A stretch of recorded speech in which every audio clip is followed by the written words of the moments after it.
chrétien évangélique, suisse du XXIe siècle, es-tu constructeur de ponts ou de murs? Faut-il construire des ponts ou des murs? Grosse question, hein? Quel est le degré d'ouverture en tant qu'Église évangélique? Quel est le degré d'ouverture dont on doit faire preuve par rapport à la culture qui nous entoure, sans se compromettre dans notre identité? On pourrait écrire des livres entiers là-dessus. Un pont, ça permet des échanges. On donne quelque chose et on reçoit aussi. Donc, il y a quelque chose d'assez biblique là-dedans, donner et recevoir. Il y a un transfert qui se fait, il y a une perméabilité, il y a un passage, un libre passage sur un pont. La question se pose alors, est-ce qu'on a besoin de murs? Hein?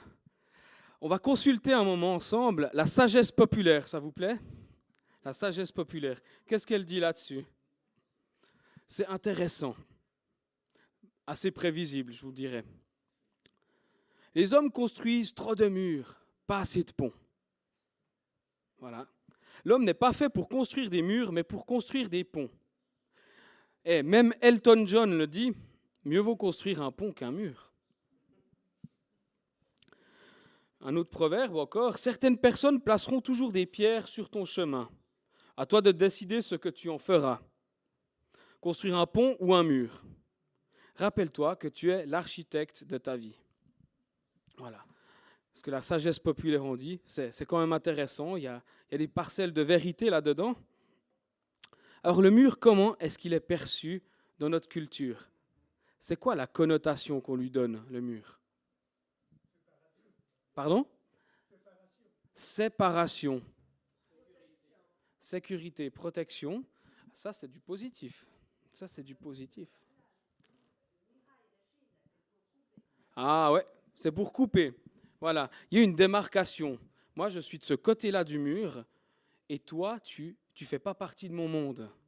Toi, tu es de l'autre côté. Il y a un obstacle, il y a un monde qui nous sépare. Il y a une culture qui nous sépare. On parle du mur de la langue, on parle du mur de Rösti aussi. Hein? Nous, on est très proche du mur de Rösti, mais je dois avouer quand même que quand tu vas à Bienne, il y a une certaine perméabilité. Moi, j'aime bien Bienne. Bon, bref, c'est hors sujet. J'aime bien aussi la côte. Mais voilà, des murs, il y a une séparation, il y a une distance qui se fait. Quelqu'un qu'on décrit, une personne qu'on va décrire comme construisant des murs ou comme restant derrière ces murs, ça veut dire quoi en général?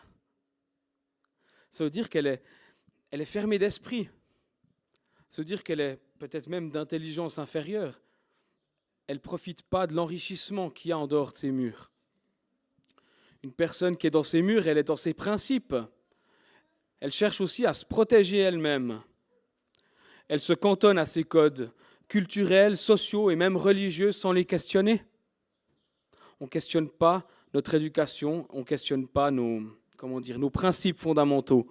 Donc on reste derrière nos murs parce que c'est plus simple.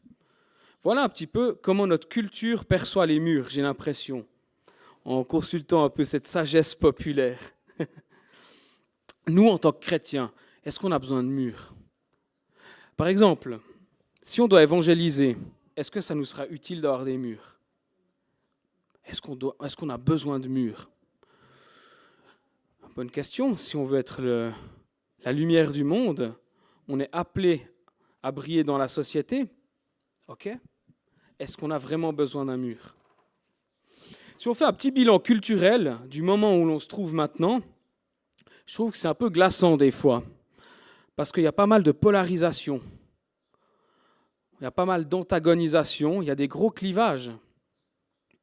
Droite, gauche, écolo, pas écolo, écolo-paysan, valeurs plutôt conservatrices, valeurs plutôt libérales. Il y a toutes sortes de fossés, et ce qui me fait peur aussi dans le discours politique, c'est qu'il y a de plus en plus de partis qui regardent l'opposition comme étant un réel danger. Donc, tu fais partie de ce club-là ou de celui-là, et on va s'opposer d'une manière toujours plus forte. Des gros clivages. Est-ce que dans l'Église, on joue le même jeu? Il faut faire attention à ça. Et si on n'a que des ponts et qu'on est perméable à cette culture-là, cette culture du clivage, de l'antagonisation, je pense qu'on est mal barré. Et au milieu de ça, il y a une génération qui grandit aussi et qui ne sait pas trop comment s'y retrouver là-dedans. Il y a une forme de désespoir qui est là, une forme de nihilisme aussi. Finalement, on a quoi comme socle de valeur, on a quoi comme identité sur laquelle se retrouver. Donc aujourd'hui, ce que je vous propose, c'est que je vais zoomer à un moment de l'histoire du peuple d'Israël, où une partie du peuple retourne à Jérusalem et se trouve devant une Jérusalem qui n'a plus de murs. Et on va voir ce que ça donne. Donc je vais lire aujourd'hui un peu, je vais me référer à Néhémie et à Esdras. C'est intéressant parce qu'on a ces deux figures qui sont un peu parallèles l'une de l'autre. Elles étaient en même temps, ils étaient contemporains les deux, et les deux reviennent d'exil à Jérusalem, et les deux auront des préoccupations très différentes. Néhémie, c'est un homme politique, et lui, ce qui va l'intéresser, ça sera de reconstruire les murailles de Jérusalem. Esdras, lui, c'est un prêtre, un sacrificateur, et lui, ce qui va l'intéresser, c'est la reconstruction du temple, et puis le fait d'amener tout le peuple à adorer Dieu et à refaire des sacrifices dans la ville sainte. Je vais commencer par Néhémie. Néhémie 1, les versets 1 à 5. Et ça, c'est quand Néhémie est encore en captivité. Il est à Suse, je crois que c'était en Babylonie, sauf erreur. Et c'est marrant ce nom, Suse. Bon, bref. Mauvaise blague. Retenez pas ça. Enfin, voilà. Parole de Néhémie, fils de Hakalia. Au mois de Kisleu, la 20e année, comme j'étais à Suse dans la capitale, Hanani, l'un de mes frères, et quelques hommes arrivèrent de Juda. Je les questionnais au sujet des Juifs réchappés qui étaient restés dans la captivité, au sujet de Jérusalem. Ils me répondirent, ceux qui sont restés de la captivité sont là dans la province, au comble du malheur et de l'opprobre. Les murailles de Jérusalem sont en ruine et ses portes sont consumées par le feu. Lorsque j'entendis ces choses, je m'assis, je pleurais et fus plusieurs jours dans la désolation. Je jeûnais, je priais devant le Dieu des cieux. Je ne vais pas lire le verset 5, je m'arrête là. C'est Néhémie qui est à Suse, qui est en captivité là-bas et qui apprend l'état dans lequel Jérusalem se trouve et l'état dans lequel ceux qui sont restés là-bas, qu'est-ce qu'ils subissent? Ils sont dans la désolation et dans l'opprobre. Néhémie, il va demander à son roi de pouvoir partir avec tout un groupe d'hommes pour aller reconstruire la muraille de Jérusalem. Et il va entreprendre cette reconstruction. On voit, je vais lire maintenant dans Néhémie 4, versets 1 à 2, et on voit que ça ne plaît pas à tout le monde. Quand ils retournent là-bas, il y a des ennemis qui les environnent. Lorsque Sanballat, donc c'était un des ennemis d'Israël, qui était près de Jérusalem, apprit que nous rebâtissions la muraille, il fut en colère et très irrité. Il se moqua des Juifs et dit devant ses frères et devant les soldats de Samarie, « À quoi travaillent ces Juifs impuissants? Les laissera-t-on faire? Sacrifieront-ils? Vont-ils achever? Redonneront-ils vie à ces pierres ensevelies sous des monceaux de poussière et consumées par le feu ?» Donc à cette époque-là, ça donne quoi une ville sans muraille? Bof, hein? Moi j'ai grandi à Neuchâtel, ça me ferait quoi si tout à coup je retournais à Neuchâtel, là, et que je voyais qu'il n'y avait plus rien, même la collégiale, poussée. À cette époque-là, les murs, c'était encore plus important, c'était stratégique. S'il n'y a pas de mur, qu'est-ce que ça donne? Vulnérabilité. Vulnérable à l'ennemi. Il peut venir se servir comme il a envie. Comme on dirait, c'est open bar. Donc avec des murailles rasées, ceux qui restaient là qui n'étaient pas partis en exil, leur maison, leur propriété et tout, c'était open bar pour les gredins. Ils faisaient aussi face à l'intimidation des peuples environnants. Les peuples venaient et se moquaient, comme je viens de le lire. Ils se moquaient d'eux, ils les ridiculisaient et ils cherchaient aussi à empêcher que leurs projets aboutissent. C'était open bar. Il y avait de l'intimidation parce qu'ils étaient vulnérables. Qu'est-ce qu'il y a encore? Je dirais quand même un peu vous ne trouvez pas un manque de repères s'il n'y a plus de murailles? On ne sait plus vraiment où est la ligne de démarcation. Ça peut très bien être un village philistin. Qu'est-ce que ça donne? Il n'y a plus de séparation entre les différents peuples. C'est quoi la limite entre le peuple de Dieu qui adore Yahweh et le peuple, les Philistins par exemple, qui adorent Baal? Il n'y a plus vraiment de limite. Donc il y a une perméabilité qui est là. Et c'est dit à d'autres endroits dans le livre d'Esdras notamment que ceux qui étaient restés, ils s'étaient mariés aussi avec des personnes du peuple. Donc il y a eu comme un mélange et aussi un mélange de cultures. Est-ce que c'est toujours bien qu'il y ait un mélange de cultures? Est-ce que c'est bien qu'on soit perméable à tout? Des fois c'est bof, hein? Et pour nous, ça donne quoi s'il n'y a pas de mur? Je vais avoir deux niveaux de lecture là. Au niveau personnel, au niveau de ma foi, à moi, et aussi au niveau de l'Église. Ça donne quoi si l'Église n'a pas de mur, si le chrétien n'a pas de mur?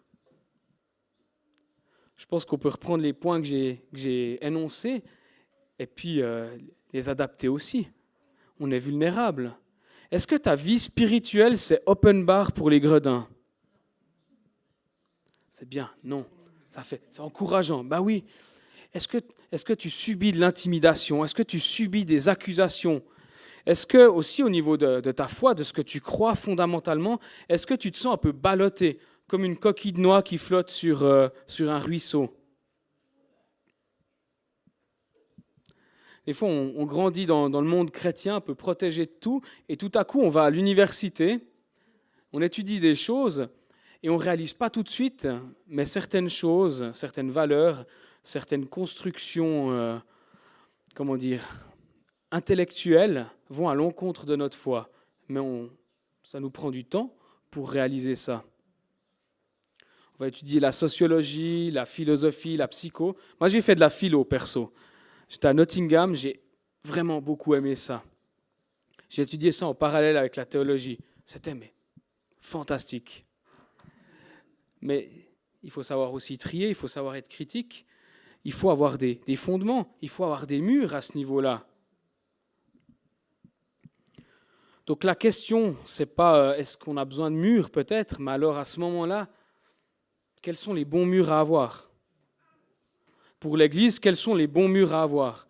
C'est vrai que si c'est des murs de peur, et puis juste pour se terrer un peu dans notre coin et être bien entre nous, au bout d'un moment, ça va un peu, on va rester entre nous, c'est comme de l'eau stagnante, c'est pas génial. Alors quels sont les bons murs? Vous avez une idée? Je vais revenir à ça et je vais lire un coup dans Esdras. Esdras, le prêtre. Qu'est-ce qu'il va faire, Esdras?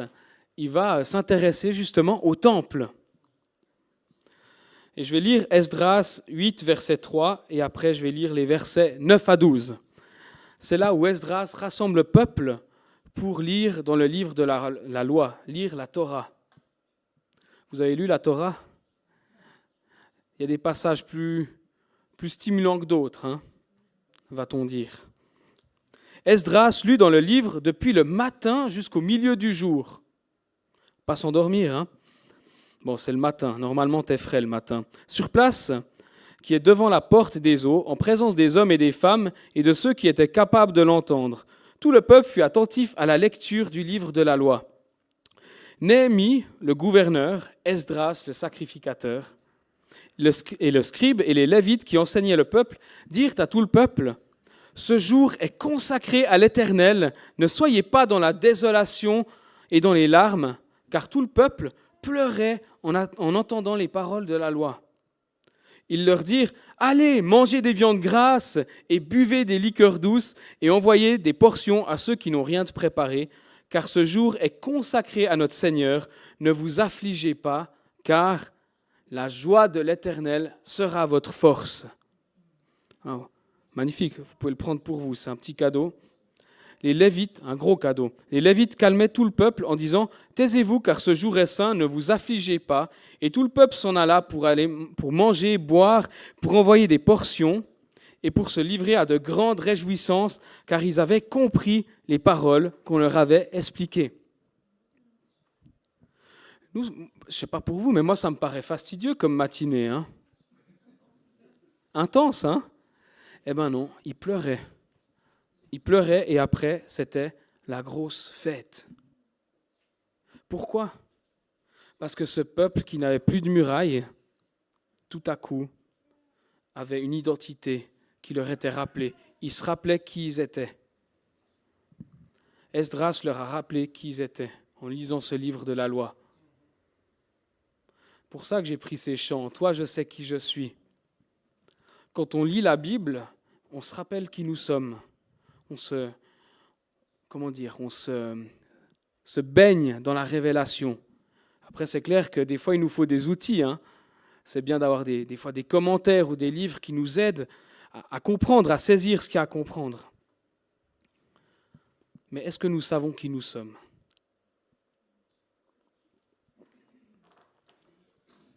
Donc là, un mur était en train de se reconstruire et c'était un bon mur. Alors, quels sont ces murs ? C'est quoi ces murs qu'on doit construire pour l'Église et pour nous ? Il y a 3 gros points que je vais vous amener. Je ne vais pas trop les développer, ils sont assez clairs, je pense, mais tout d'abord, il y a un ancrage spirituel. L'ancrage spirituel. Est-ce que tu vis quelque chose au niveau de ta foi ? Est-ce que tu vis des moments de rencontre avec Dieu ? C'est extrêmement important.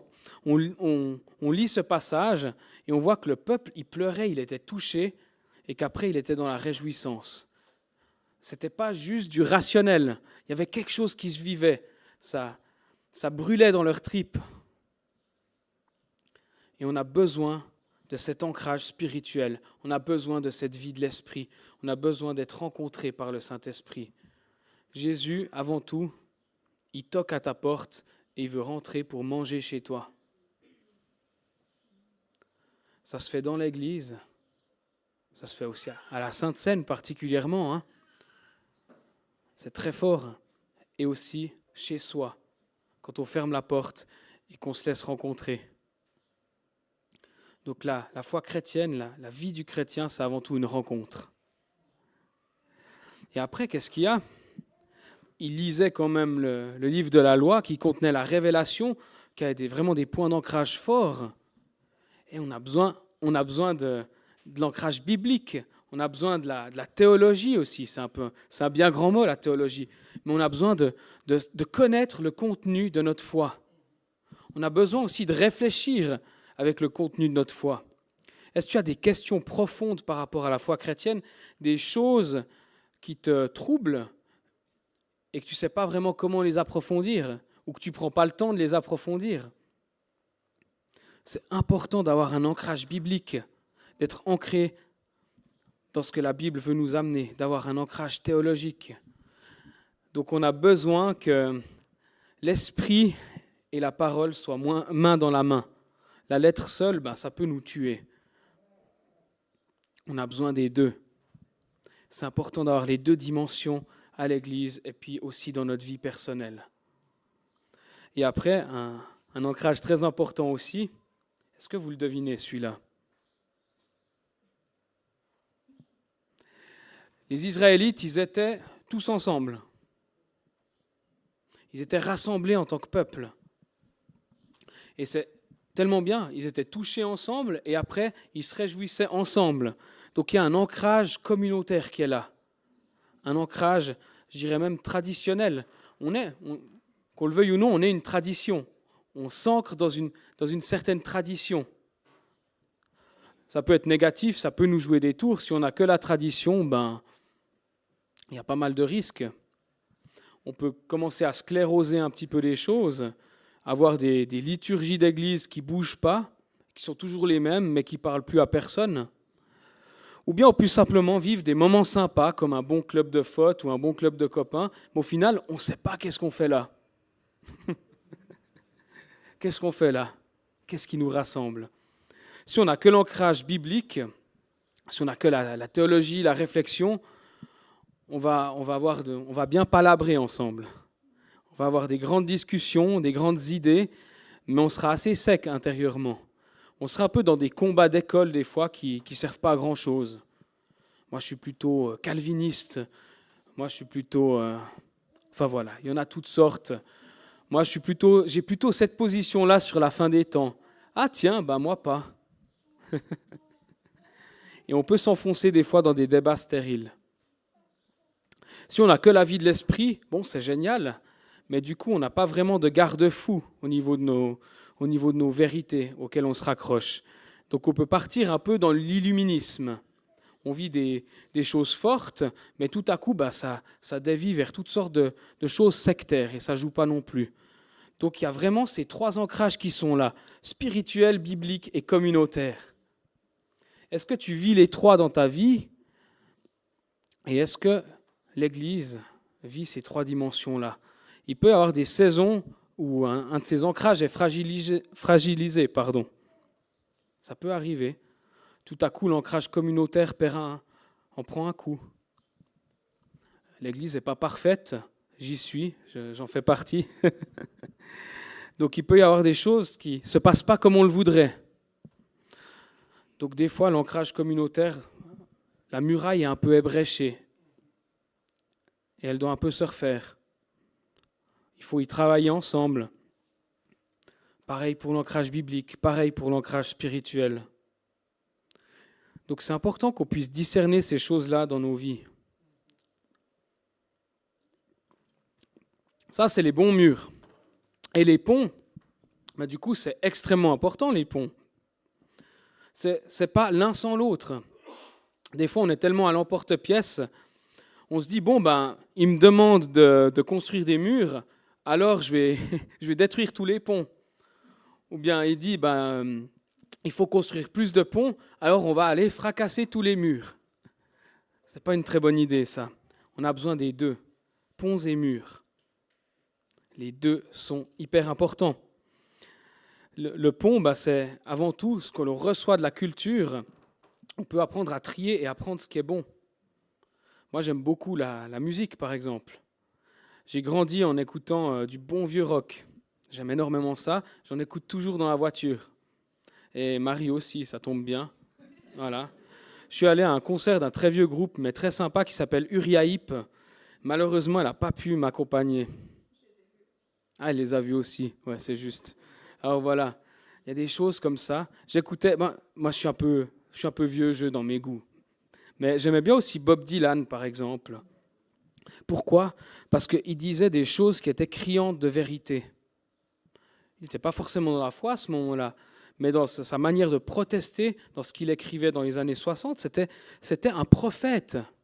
Jimi Hendrix, avec sa guitare à Woodstock qui jouait l'hymne américain, c'était aussi un prophète. Et aujourd'hui, on a aussi des prophètes.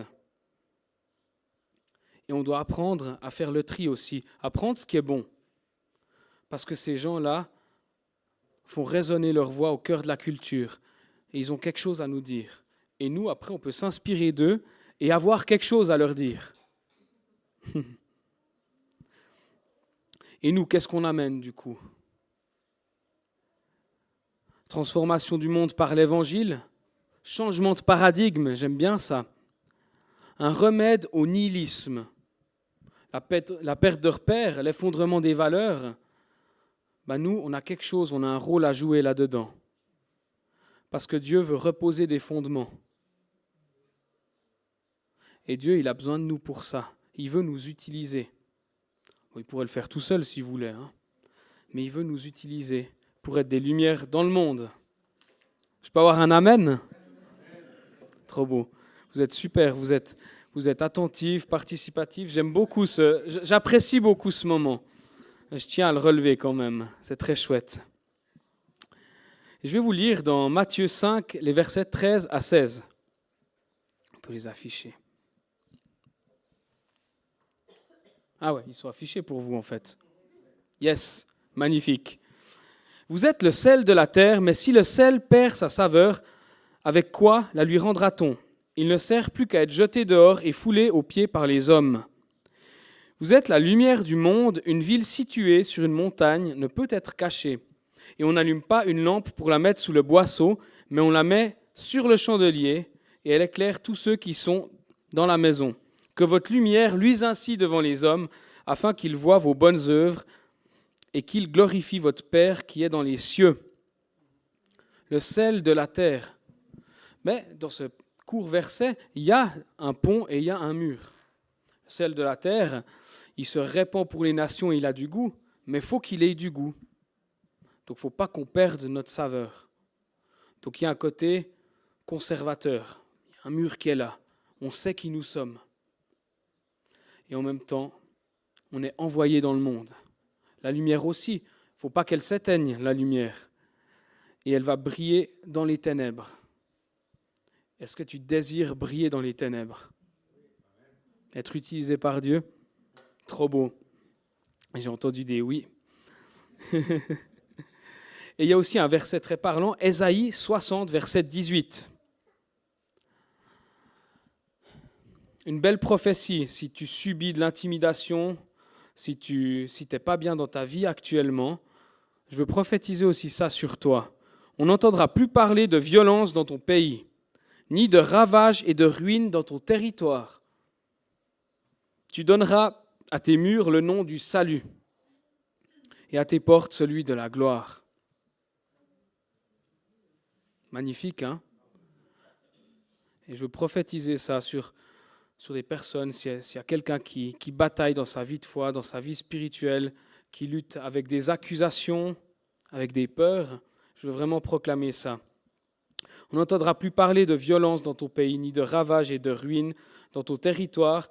Tu donneras à tes murs le nom du salut, le mur du salut. C'est notre identité, le salut. Et tes portes, celui de la gloire, ça c'est bien, parce que les portes, c'est notre filtre. C'est comme le pont. Ce qui sort de notre ville doit être à la gloire de Dieu, et ce qui rentre dans notre ville doit être à la gloire de Dieu. Donc, la bonne question à se poser, c'est pas si on a besoin du pont, pas si on a besoin de la porte, mais c'est est-ce que ce qui veut rentrer là est à la gloire de Dieu, et est-ce que ce que je vais donner dans le monde est à la gloire de Dieu? Moi, je trouve ça trop beau. Ça me donne des révélations alors que je vous parle. Donc, quel est l'état de ta muraille ? Quel est l'état de ta muraille ? Et moi, je pense qu'aujourd'hui, et je vais gentiment m'arrêter là, mais je pense qu'il faut aussi qu'on prie pour notre jeunesse. Parce que notre jeunesse a besoin des deux. Quand on grandit dans l'Église, on a besoin d'être affermi de cette manière-là pour après aller dans le monde et puis faire la différence. Mais si on n'a pas de mur, on est bien mal barré. Alors, comment tu veux procéder, Patrick ? On prend un petit temps d'intercession pour notre jeunesse ? Ah oui, il y a ma femme qui a quelque chose à dire. C'est une des premières fois que je n'ai pas entendu le prêche de mon mari avant maintenant. Et en fait, ce matin et dans la voiture et au début du prêche, avant d'entendre ce qu'il disait, j'ai reçu des choses et j'ai l'impression que ça rejoint vraiment ce qu'il a reçu. Donc, je pense que c'est pour vous. Ce matin, dans ma lecture personnelle, j'ai lu dans Zacharie 8. Puis je vais vous lire les versets de 18 à 21. Le Seigneur des armées célestes m'adressa la parole en disant : « Voici ce que dit le Seigneur des armées célestes. Les jeunes du 4e, du 5e, du 7e et du 10e mois seront changés pour le peuple de Juda en jour de réjouissance, en jour d'allégresse et de joyeuses fêtes. Mais soyez épris de vérité et de paix. Voici ce que dit le Seigneur des armées célestes. Des peuples et les habitants des villes nombreuses vont encore venir. Les habitants d'une ville iront dans une autre et s'inviteront en disant « Allons, mettons-nous en route pour implorer l'Éternel, le Seigneur des armées célestes, et pour rechercher sa présence. » Et on leur répondra « Oui, moi aussi je veux y aller. » Ainsi, des peuples nombreux et des nations puissantes viendront rechercher la présence du Seigneur des armées célestes à Jérusalem, à Gland, et l'implorer. Voici ce que dit le Seigneur des armées célestes. En ces temps-là, des hommes de 10 nations parlant différentes langues s'accrocheront à un juif par le pan de son vêtement en déclarant « Nous voudrions aller avec vous, car nous avons appris que Dieu est avec vous. » Amen. Et puis, pour les jeunes, je sais que c'est peut-être pas un prêche qu'on a l'habitude d'entendre pour des jeunes, mais je crois que c'est vraiment pour vous. Et puis moi, j'ai beaucoup d'espoir pour les jeunes. Je sais qu'on aurait plus tendance peut-être à les plaindre, à se dire « Ah mince, les pauvres, ils sont dans une période de vie compliquée, et puis il y a plein de choses qui se passent, ça fait peur et tout. » Mais non, moi j'ai de l'espoir. Et puis je trouve que les jeunes ont beaucoup de créativité, ils ont soif de s'engager pour des causes qui ont un sens. Et puis je crois qu'il y a vraiment une espérance à partager au monde. Je les vois vraiment comme ce sel qui conserve aussi, est là pour conserver, et cette lumière qui brille dans les ténèbres et qui va briller encore plus fort vu qu'il y a peut-être plus de ténèbres. Et on a une espérance juste incroyable à pouvoir transmettre au monde. Et puis pour ça, il nous faut des fondements solides et vivre vraiment la liberté en Christ. D'avoir vraiment cette identité en Christ qui est solide pour pouvoir être des sortes de phares pour amener les gens à lui. On a beaucoup chanté dans le temps de louange, plus de peur. Et puis je prie pour les jeunes. On pourra prier aussi après qu'il y ait cette peur qui parte dans le nom de Jésus, puis que sa paix vienne. Et puis pour tout ça, puis pour aussi recevoir ces bénédictions qu'on a dit sur vous, en fait on n'a qu'à rester centré sur Jésus. C'est vraiment lui qui œuvre, c'est vraiment lui qui agit. Et puis restons vraiment focalisés sur lui. Il y a aussi le verset d'Esther, justement, Dieu sait si ce n'est pas pour un temps comme celui-ci que Dieu vous a mis là, en fait. Je pense vraiment ça pour les jeunes aussi.